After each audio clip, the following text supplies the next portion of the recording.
Tuhan bersamamu.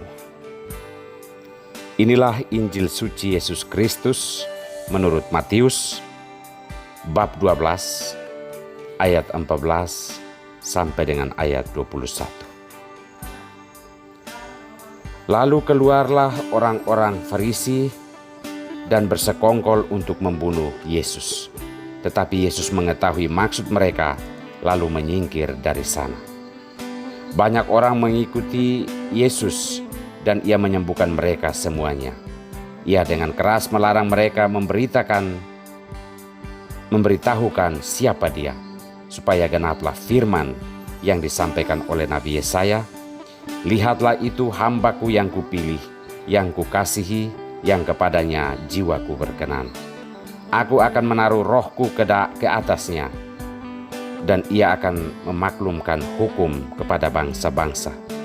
Ia tidak akan membantah dan tidak akan berteriak, dan orang tidak akan mendengar suaranya di jalan-jalan. Buluh yang patah terkulai tidak akan diputuskannya, dan sumbu yang pudar nyalanya tidak akan dipadamkannya, sampai ia menjadikan hukum itu menang. Dan padanyalah bangsa-bangsa akan berharap." Demikianlah Injil Tuhan.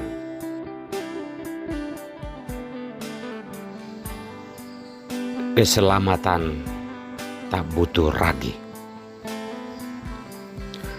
Saudara-saudariku yang terkasih, dimanapun Anda berada saat ini, sampan kembali menyapa Anda sekalian. Saudara-saudariku terkasih, salah satu fungsi ragi adalah membuat adonan itu berkembang.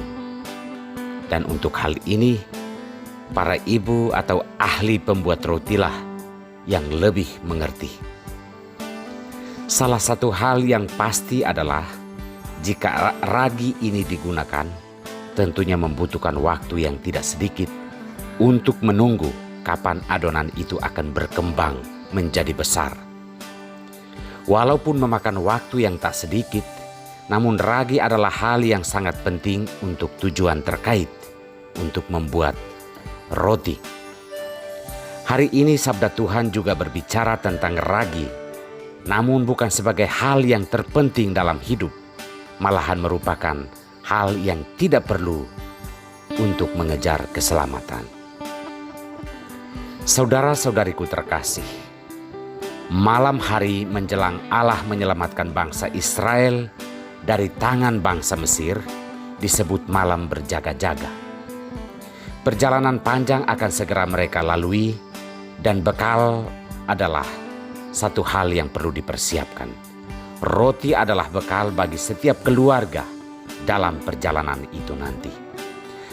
Akan tetapi, oleh karena waktunya singkat, maka roti yang sebenarnya membutuhkan ragi dianjurkan Allah untuk tidak perlu dilakukan.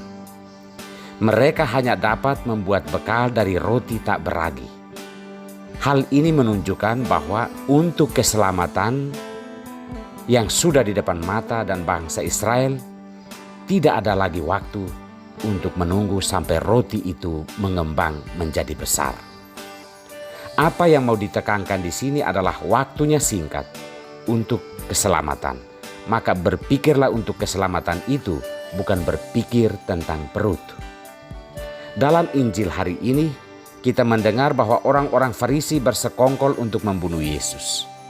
Yesus pun tidak membuang-buang waktu untuk melayani kejahatan orang-orang Farisi. Ia langsung menyingkir dari tempat itu dan pergi melayani serta berkarya di tempat-tempat lain di mana ia diterima. Kedua bacaan hari ini menegaskan bahwa untuk menyelamatkan diri dari berbagai kejahatan atau belenggu hidup, kita tidak boleh mengulur-ulur waktu. Jika ragi adalah sesuatu yang membuat persiapan kita atau waktu keselamatan itu tertunda, maka hal itu harus ditinggalkan atau bahkan jangan dipikirkan karena waktunya sangat singkat. Kita diberi waktu-waktu untuk hidup di dunia ini. Setiap orang perlu menyadari bahwa entah kapan saat penyelamatan itu tiba, tetapi kita harus dalam keadaan siap sedia dan merasa waktunya sangat singkat. Maka apabila untuk urusan keselamatan, ragi adalah hal yang membuat kita menunda-nunda pertobatan, sebaiknya hal itu ditinggalkan. Saudara-saudariku terkasih, Tuhan telah menyediakan waktu persiapan untuk keselamatan kita, maka hendaknya kita menyiapkan diri secara baik dan tidak perlu berpikir tentang hidup yang harus berkembang besar seperti ragi dalam bentuk prestasi, jabatan, kekayaan, dan berbagai harta duniawi. Semua hal itu boleh kita sebut sebagai ragi yang akan membuat kita tertinggal ketika waktu Tuhan telah tiba dan kita masih menunggu hidup ini menjadi besar, terkenal, dan berprestasi. Marilah kita bijaksana menjalani hidup ini untuk menanti waktu Tuhan yang akan segera tiba. Waktu di mana Tuhan mau menyelamatkan kita dari berbagai belenggu kejahatan dan dosa. Ragi kekayaan, kesuksesan duniawi, ragi jabatan dan ketenaran sepertinya bukan hal penting yang perlu kita kejar mati-matian sampai melupakan bahwa waktu Tuhan untuk kita sangat singkat.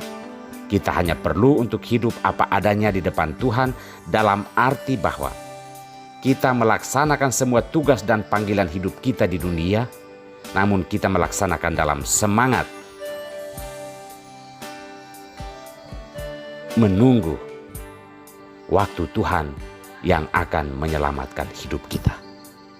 Tuhan memberkati kita semua.